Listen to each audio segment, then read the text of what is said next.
This right here should be everybody's first guitar lesson. Whether you want to play acoustic, whether you want to play electric, it doesn't matter. If you're an adult beginner, if you're young and just getting started, this is the first lesson for you. I'm Jake with Guitar Gym Pro. Welcome back, and if you're new here, subscribe for more songs, skills, and fun.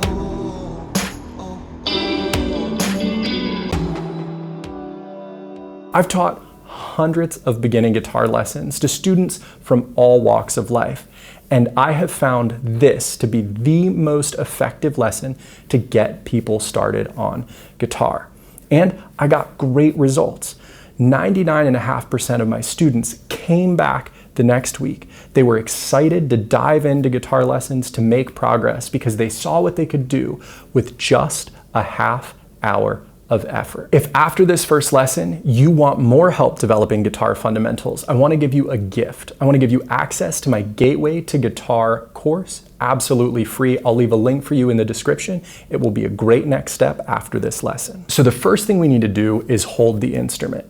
If you have a strap, you put it on the strap buttons on the front and the back of the guitar, and you put it over your shoulder.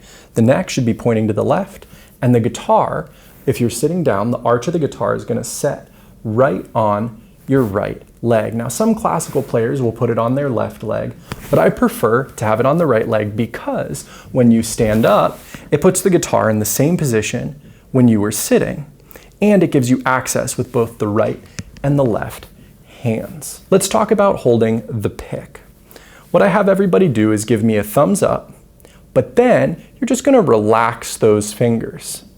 You're going to take the pick and you're going to have the point, the nose of the pick going to the left, and you just set your thumb down on it. And you want to bring that pick to the strings of the guitar. Now, your wrist should be straight. If your wrist is cocked a little bit, it's probably because you have the tip of your pick pointed the same direction that your thumb is pointed. And that's not what we want. We actually want it to be pointed pretty close to the way that your pointer finger is pointed. We're just going to bring that to the strings. Now, the first thing I'm going to have you do is just strum the guitar.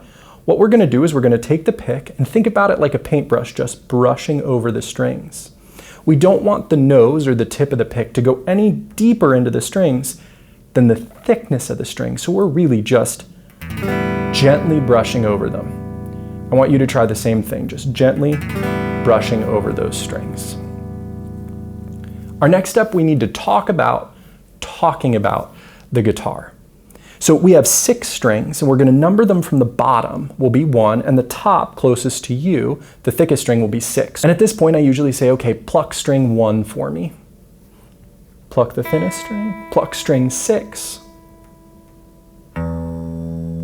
String 2. String 3. String 5. And string 4. The next thing we need to number is going to be our frets. And each one of these metal strips going across the neck of the instrument is called a fret. And if we say open or 0 fret, if I say play the first string open, I mean I want you to play it open. You're not fretting anything. You're not putting any fingers on the guitar. So if I said I wanted you to use your first finger, and I'll number them 1, 2, 3, and 4, I want you to use it on the first fret of the first string.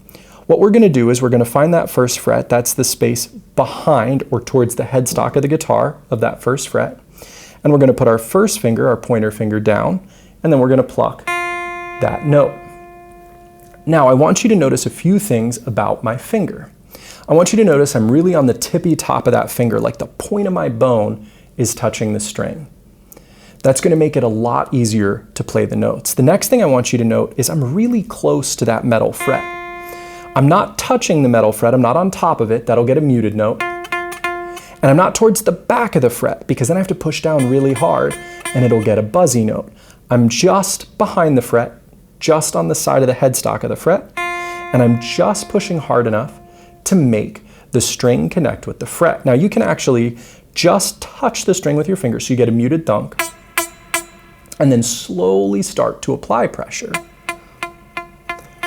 until you get a nice, clean, clear note to show yourself just how gently you can push and get a great, clean, crisp note. Our next step is to start building our very first chord. To do this, I'm going to use my fourth finger or my pinky on 3rd fret of the 1st string. Remember, that's our thinnest string. I'm going to set the tip of my pinky on that 3rd fret. Again, I'm really close to that fret, and you see I'm on the tip top of the finger. I'm going to use my 3rd finger or my ring finger on 3rd fret of the 2nd string. Now I want you to see that 3rd finger's a little further back from the fret because physically they're on the same fret but different strings. I just can't quite fit them as close to the fret as I might want. And that's okay, that's going to happen sometimes. The ideal is going to be close to the fret. The reality is sometimes we have to be a little further away. And you'll notice that a lot with guitar playing. We have an ideal we want to hit, and then the reality sometimes isn't quite what we had hoped we could achieve. But again, we're just trying to make it as easy on ourselves as possible. The next step is I'm going to take my pointer finger, 1st finger, and I'm going to set it on 2nd fret of the 3rd string. And I'm going to strum 4 strings, strings 4, 3, 2, and 1, so the 4th string will end up being open. And this chord is called a D as in dog, sus, and sus stands for suspended. D, sus. So let's work on memorizing that chord. The first thing I'm going to do is I'm going to look at where my fingers are. Guitar, being new, if you're in your first lesson, it's going to be a little tricky to remember where your fingers go. So I want to imagine, I want to think about, I have my 4th finger on that 1st string, my 3rd finger on that 2nd string, and I see they're on 3rd fret, and that's the one with the dot in the middle of it, and I have my 1st finger on 2nd fret, okay, I can see that, and then I'm going to let go. But I want to imagine in my mind, when I let go, exactly where my fingers go. And then I'm going to go ahead and I'm going to make that chord again. And then I'm going to strum it. And I'm always strumming it after I put my fingers down because I want to make sure it sounds good. Now, if I'm not on the tip top of my fingers and I'm letting my hand kind of collapse and I play, I'll get kind of a thunk, I'll get some muted notes, and then I can notice that, think about, okay, I want to be on the tip top of my fingers, and then try it again, and get that nice clean chord. Now, if you're having trouble getting on the tip top of your fingers, what I would say is you give me a thumbs up, put it about in the middle of the back of the neck, maybe a little north of halfway, but not below it, about the middle, and then I'm just going to curl my fingers around. You'll see I've got the pad of my thumb and the tips of my fingers are the only thing that's touching the strings on my left hand. You'll see I've got some space here, right? I'm not gripping the neck like a baseball bat, and that really helps me get up on the top of those fingers. So I would maybe do 10 repetitions in a lesson. Holding the chord, letting go, imagining where those fingers go, and then setting them back down and testing the chord. Once I'm starting to feel pretty comfortable with this D sus, we're going to learn our next chord. Now this is the beauty of the 3 chords we're learning today. My ring finger and pinky can stay put. For all 3 chords, they're on 3rd fret of the 1st string for my pinky and 3rd fret of the 2nd string for my ring finger. Now this is so awesome because those are our weakest 2 fingers. They have the least connection to our brain when we first start playing. But we're using them. We're putting them down, but not in a way where they have to move and they're going to get tired and they're going to get in the way. But instead, we leave them parked there. And our brain's sending a signal to them to stay parked. And we get stronger as the brain sends that signal, but it doesn't take a whole lot of work to do. That's the beauty of these 3 chords, and that's why I love them. So for our second chord, we're going to lift up our pointer finger. Remember, leaving our 3rd and 4th finger down. We're going to take our middle finger and we're going to put it on 3rd fret of the 5th string. And this is going to be a 5-string chord. So we strum 5 strings here. And this chord is called C sus. C as in cat, sus stands for suspended. C sus. So our first chord, D sus, and our second chord is C sus. Lift that pointer finger, middle finger goes to 3rd fret of the 5th string. I'm going to do the same exercise I did for the D sus chord. I'm looking at my hand, I'm remembering where my fingers go, I'm lifting them up, and I'm imagining where they go, and I'm setting them back down. I'm testing that with a strum. Once I've repeated that maybe 10 times, I would practice going back and forth between my D sus and my C sus. We have one more chord to learn today. We're going to start on our C sus chord. And what we're going to do is we're going to lift our middle finger and we're going to just move it to the 6th string. This chord is going to be called a G, as in giraffe, 5, the number 5, G5. Now I want you to notice, if you try to pluck just the 5th string, it's going to come out as a muted thunk, and that's okay. We do want that to come out as a muted thunk. So now what I'm going to do is I'm going to practice changing between all 3 of these chords. I'm going to start with my D sus, I'm going to move to my C sus, and then I'm going to go to my G5. And I'm actually going to play G5 twice. And the reason will become clear in a minute. But so I'm going to keep cycling through those. D5, only lift up my pointer finger, set my middle finger down to the C sus, and then to the G5, and play the G5 twice. Now, as you're starting to feel comfortable playing this chord progression, D sus, C sus, G5 2 times, what we're going to want to do is start using a metronome. And that's just something that ticks in time to make sure that we're playing at a steady beat. That's going to make it so we can play with a drummer, or along with the record, or record ourselves, or play at an open mic. Playing in time is the most important part of music. Music is organized sound and silence, the key being organized. And the way we organize it is the metronome. I'm going to set mine to 60 beats per minute. That means it's going to click once each second. And I'm going to count to 4 as that clicks. It's pretty simple. I'm going to demonstrate. 1, 2, 3, 4. 1, 2, 3, 4. I'm going to strum my D sus chord when I say 1. When I get to 3, I'm going to strum my C sus chord. When I get to the next one, I'm going to strum my G5. I'm going to strum G5 again on 3. This is why we were playing the G5 chord twice. Let's try it together. 2, 3, 4. 1, 2, 3, 4. 1, 2, 3, 4. 1, 2, 3, 4. 1, 2, 3, 4. I want you to notice, as soon as I strummed the D sus chord while I was still counting, 1, 2, 3, I was already lifting up my fingers and getting that C sus chord set up.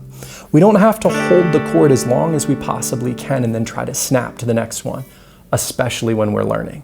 Yes, we want to have fast and clean chord changes, but we want to start with clean, which means we want to be to the next chord by the time we strum. That's our first priority. The speed will come after we get the cleanness of the change. If you're struggling to play it at this speed with me, pause, slow down, and really make sure you feel confident with where your fingers are going for each chord. And once you really know the chords, come back and play it along with me. Once we feel comfortable at this tempo, 60, we're going to go up in groups of 8. So 60, 68, 76, 84, 92, 100. Here's 68. 1, 2, 3, 4. 1, 2, 3, 4. 1, 2, 3, 4. 76. 2, 3, 4. 1, 2, 3, 4. 1, 2, 3, 4. 84. 2, 3, 4. 1, 2, 3, 4. 1, 2, 3, 4. 92. 1, 2, 3, 4. 1, 2, 3, 4. And 100. 1, 2, 3, 4. 1, 2, 3, 4. 1, 2, 3, 4. Now what you want to do is, as you're practicing these, when you get to the tempo that feels a little fast, like you almost can get it, but you're not quite there, you want to slow down one whole group of 8. So let's say I get to 92 and it feels like I'm so close. I want to slow back to 84. And for about 2 or 3 minutes, I just want to loop that over and over again. I want to play it where I feel confident. Then, as I speed up the metronome, I bring that confidence with me to the next setting of the metronome. Now, once we get to 100 beats per minute, we're to the place that we can play along with a song. And the song is Sweet Home Alabama. This D sus to C sus to G5, that's the chord progression for Sweet Home Alabama. And what's great about this song is if you listen closely, the drummer actually counts in. You hear him say 1, 2, 3, and then they start. So you can't really hear him say 4, but you get the first 3 beats. So you can start counting with the drummer so you know the pace that the song is going. And then this chord progression works for the entire song. 1, 2, 3, 4, 1, 2, 3, 4. So instead of practicing on your own with a metronome, you can practice along with a band that's fantastic. So in this first lesson, we learned how to hold the guitar, we learned how to hold the pick, how to fret notes. We learned our first 3 chords. We put those chords in time so that we could play them as part of a song. And ultimately, we got on the path to being able to play along with our first song.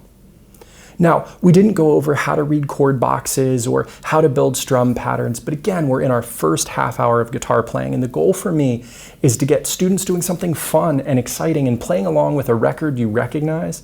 That's a lot more fun than just playing some exercises. Now, if you need more help with your guitar fundamentals, reading chord boxes, how to strum, counting, all those things, I want to give you a gift. I want to give you free access to my Gateway to Guitar program. There'll be a link down below to get yourself access. Now, remember, it's called playing guitar, not working guitar. So go have some fun. And YouTube thinks you're really gonna like this video. Give it a shot and let me know what you think.